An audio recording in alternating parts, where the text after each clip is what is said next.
Chapter 25.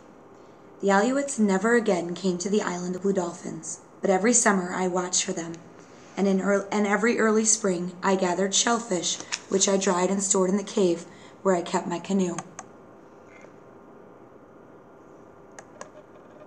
2 winters after they left, I made more weapons, a spear, a bow, and a quiver of arrows. These I also stored in the place beneath the headland, so if hunters returned, I would be ready to go to another part of the island, to move from cave to cave, living in my canoe if necessary. For many summers after the Alouettes had gone, a herd of otter left Coral Cove. The old otter, which had survived the Alouette spear, and by now were aware that summer was a time of danger, would lead the herd away.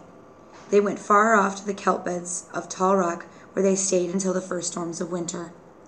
Often Rontu and I would go out to the rock and live there for several days, catching fish for Wanani and the others I had come to know.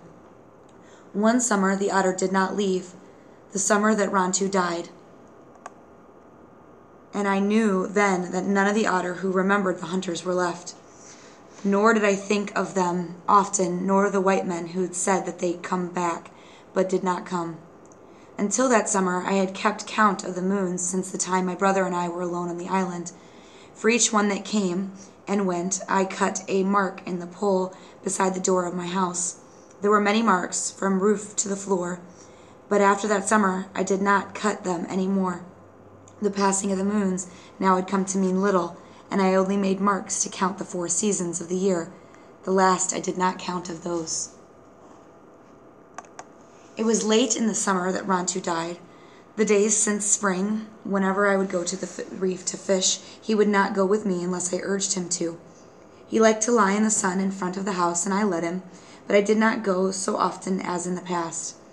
I remember that night that Rontu stood at the fence and barked for me to let him out. Usually he did this when the moon was big, and he came back in the morning, but that night there was no moon, and he did not return. I waited all day for him, until almost dusk, and then I went out and looked for him. I saw his tracks and followed them over the dunes and a hill to the lair where he had once lived. There I found him, laying in the back of the cave alone. At first I thought he had been hurt, yet there was no wounds on him. He touched my hand with his tongue, but only once, and then he was quiet and scarcely breathed. Since night had fallen, it was too dark for me to carry Rontu back. I stayed there. I sat beside him through the night and talked to him. At dawn I took him in my arms and left the cave. He was very light, as if something about him was already gone. The sun was up as I went along the cliffs. Gulls were crying in the sky. He raised his ears at the sound, and I put him down, thinking that he wished to bark at them, as he always did. He raised his head and followed them with his eyes, but did not make a sound. "Rontu," I said, "you have always liked to bark at the seagulls. Whole mornings and afternoons you have barked at them. Bark at them now for me." But he did not look at them again. Slowly he walked to where I was standing and fell at my feet. I put my hand on his chest. I could feel his heart beating, but it beat only twice, very slowly, loud and hollow like the waves on the beach, and then no more. "Rontu!" I cried. "Oh, Rontu!" I buried him on the headland. I dug a hole in the crevice of the rock, digging for 2 days from dawn until the going down of the sun. I put him there with some sand flowers and a stick he liked to chase when I threw it, and covered him with pebbles of many color that I gathered on the shore. Chapter 26. That winter I did not go to the reef at all. I ate the things I had stored and left to the house only to get water at the spring. It was a winter of strong winds and rains and wild seas that crashed against the cliffs, so I would not have gone out much even if Rontu had been there. During that time I made 4 snares from notched branches.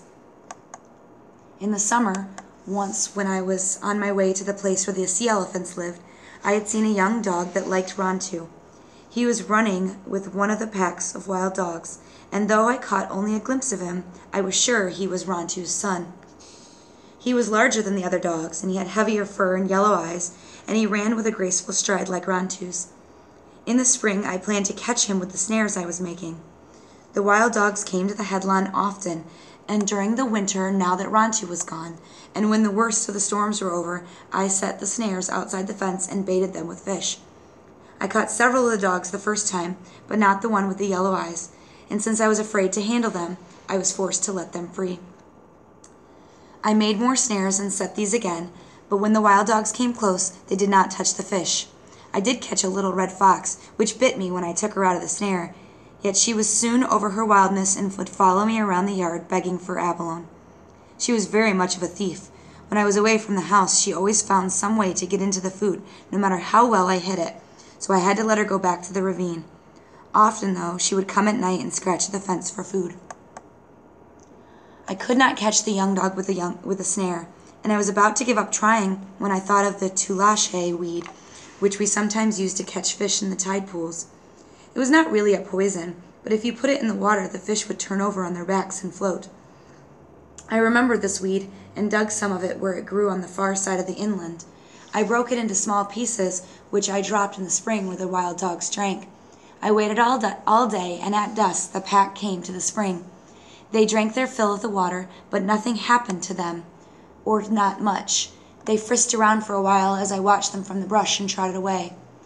Then I remembered axul, which is some of the men of our tribe used, and it is made from the ground-up seashells and wild tobacco.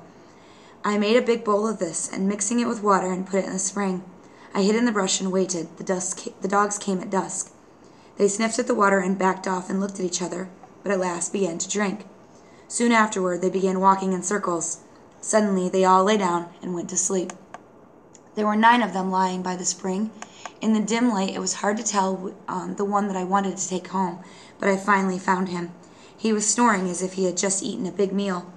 I picked him up and hurried along the cliff, being frightened all the way that he would wake up before I reached the headland. I pulled him through the opening under the fence and tied him to it with a thong, and left food beside him to eat and some fresh water. Before long he was on his feet, gnawing through the thong. He howled and ran about the yard while I cooked my supper. All night he howled, but at dawn, when I went out of the house, he was asleep. While he lay there by the fence sleeping, I thought of different names for him, trying first one and then another, saying them over to myself. At last, because he looked so much like his father, I called him Rantu Aru, which meant son of Rantu. In the short time he made friends with me. He was not so large as Rantu, but he had his father's thick coat and the same yellow eyes. Often when I watched him chasing gulls in the sandspit or on the reef barking at the otter, I forgot he was not Rantu. We had made many happy times that summer, fishing and going to Tall Rock in our canoe, but more and more now I thought of Tutuk and my sister Ulapi. Sometimes I would hear their voices in the wind, and often when I was on the sea in the waves that lapped slowly against the canoe.